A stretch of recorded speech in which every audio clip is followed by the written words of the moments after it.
Hey guys, morning. Welcome to the Academy Answers podcast. Thanks for joining us. Thanks for listening in. I know these are tough times when the coronavirus epidemic is wreaking havoc around the world and people are scared. People are uncertain. People are sick, and people are losing their jobs. People are losing family members, and people are just going through tough times. I'm trying to cope with this thing, trying to figure out how this thing will play out, trying to figure out what they're going to do, what is life going to be. The world is in a crisis. The world is in crisis mode, and it's uncertain. This started in China, came out of the east, and we understand how it works when it comes out of the east, because the information is not forthcoming and it's not totally accessible in its realest or truest form and in the best way. So when it actually hit the rest of the world, we don't know what's going to happen because we have no template. We have seen outbreaks before across the world, but not in recent times.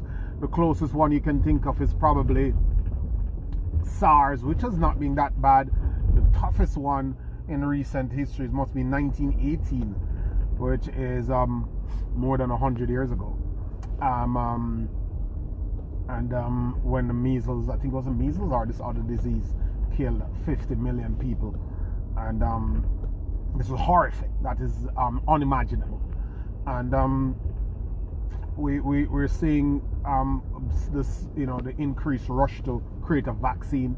There's this vaccine being talked about that's used for arthritis, that they say have gotten results with these patients. That some of these tests are anecdotal. Some of these tests are inconclusive, but they're working on it. So we hope for some form of a solution very quickly, very fast. This can't continue like this for too long, but this too will pass. This too will pass, and may the good Lord spare our lives. And if we are around, which most of us will be, it won't wipe out the whole entire world. Most of us will be around, and we'll have life after that. And while we may look at how 3 weeks, 3 months, 6 months, 8 months, whatever it will be, of a pandemic can cause us uncertainty and shift and change our lives, then we also have to think about what happens after. So the question is, how do we deal with a crisis? What's your response in a crisis? Because reactions are everywhere. Reactions are everywhere. Reactions are impulsive. Reactions are mimicking, copying, following something else. But a response is, for the purpose of this conversation, is a strategy, is a plan. And everybody will feel the pinch of something like an economic meltdown, of a depression, of the fallouts, because people are feeling fallouts everywhere. And what happens in the economy does not be independent of one person. Independent of the other person. It's an economy. It's an ecosystem. The chain reaction ricochets through the economy. You might think that it might affect some people more than some people. It might affect some people in a smaller way, but it is not sustainable, because it's going to affect others in a bigger way somewhere down the road if it continues. So I'm just saying that even if it affects someone on a small scale, then that scale will grow bigger if it's not corrected quicker. So if people don't have money, if people don't have jobs, then they don't have money. If they don't have money, their spending is restricted. If they're spending less, the economy won't grow. If the economy doesn't grow, businesses doesn't thrive, businesses doesn't start. Those who are making money start to make less money. And if you continue that for a long period of time, then less money will be around, less opportunity will be around, less advancement will be in science and economy and everywhere. So that's how these things ripple. That's how these things have a ripple effect. over time, immediately and also over time. So as I was saying, that our response in a crisis will be crucial, because a crisis that lasts a certain period of time, 1 month, 2 months, 3 months, 4 months, lasted 4 or 5 months in China. If we assume that it will last the same time here, a crisis that lasts 4 months will go away, and you will have the rest of your life to deal with. What do you do next? What's happening in life now? What's going on? What you gonna do? And the best way to do that is to have a response, have a strategy, of a plan. Because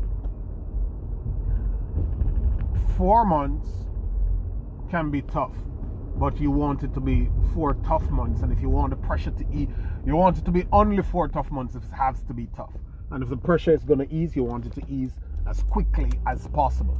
What you want to do is, you want, when this thing is gone, you can get back to regular life quickly, and you can get out of the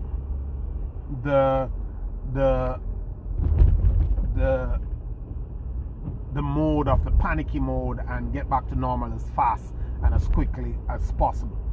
But in order to do that, it will depend on what you're doing now. Every problem, every crisis creates opportunities. That's the side of the fence you want to be on. Every problem, everything, all of these things create opportunities. That's the first thing. Your advantage to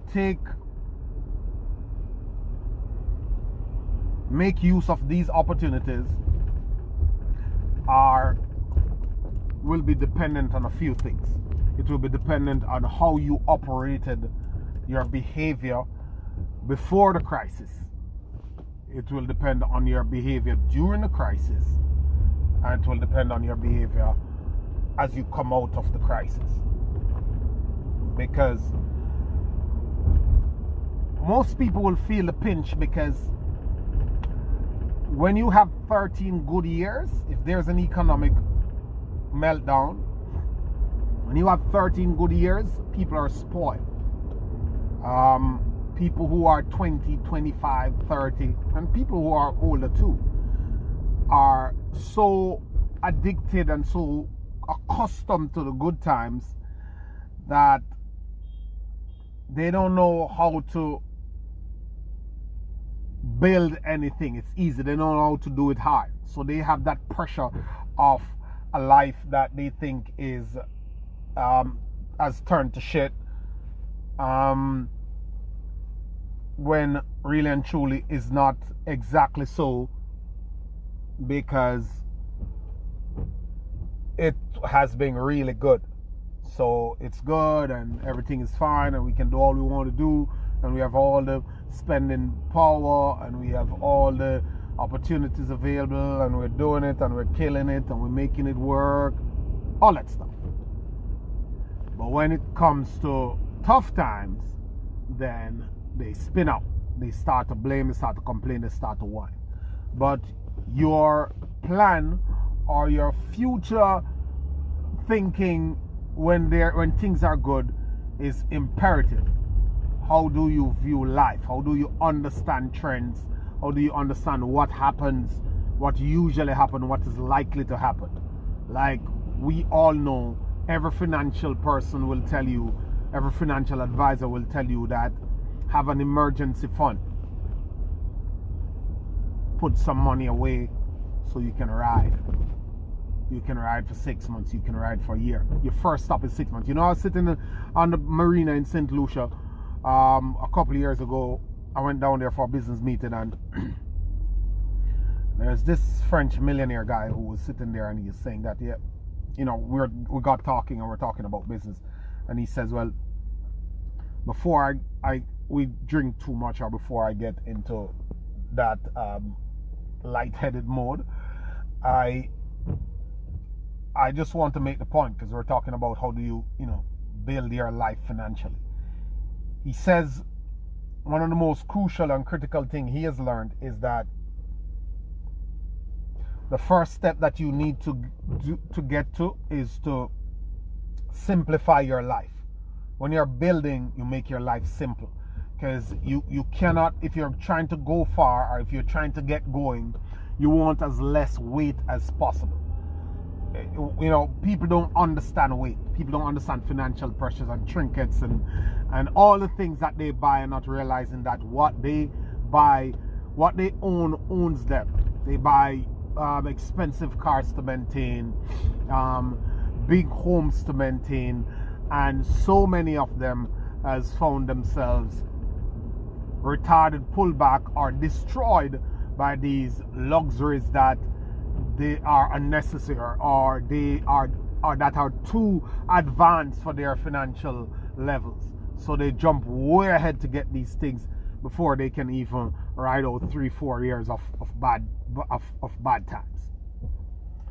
And he said, once you simplify your life, the next thing you need to do is to aim for 1 year. Aim for 1 year, meaning aim for a full year of money that can run your lifestyle the way it is now without you have to do anything.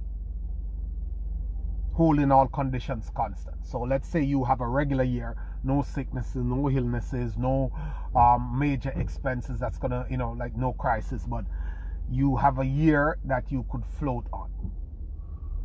And he says what that does for you is when a crisis comes, you immediately feel secured.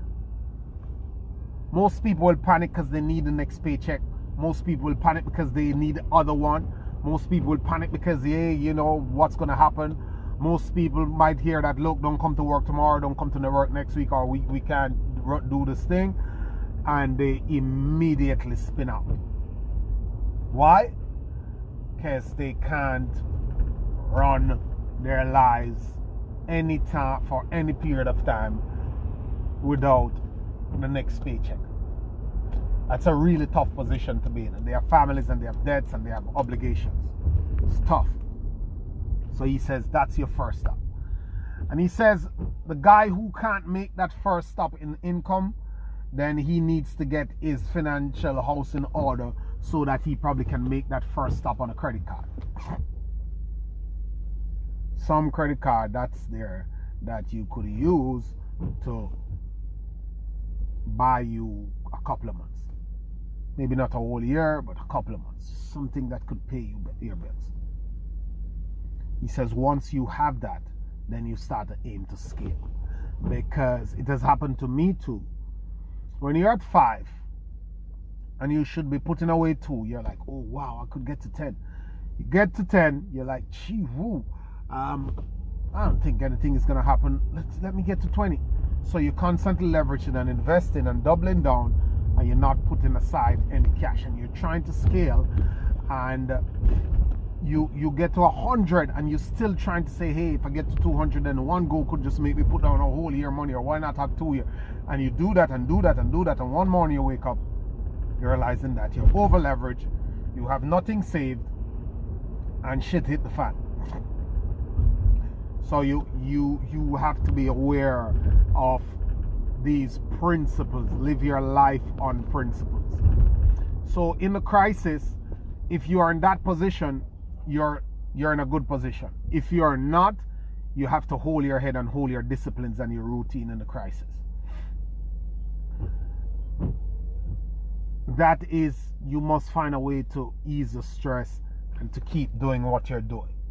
Next thing is, don't go jumping around to things that you don't know about. Oh, there's this there, there's this there. I understand that opportunities may come up, but don't go digging and hunting for opportunities that are not up your stream. People are, oh, I'm going to get into the stock market, it's low now, let's buy. Like, understand what you're doing. Just don't go buy with companies that can't even bounce back. The people who make the most money are the people who are already in, or who have advisors who are already in, leveraged and poised to know, to have the information to be able to study these trends. Don't jump on bandwagons. And the next thing to do is, when the thing starts to ease, if you were crazy and stupid and doing foolish things before, that brought you through a crisis, learn from your mistakes. So when all this health pandemic comes and the whole problems of it, and then the financial problems comes after, and you ride it out and you get to a solid position, take heed, learn. Just don't go forgetting everything and going back to normal and say, oh boy, it was a rough time, let me go back to living my life.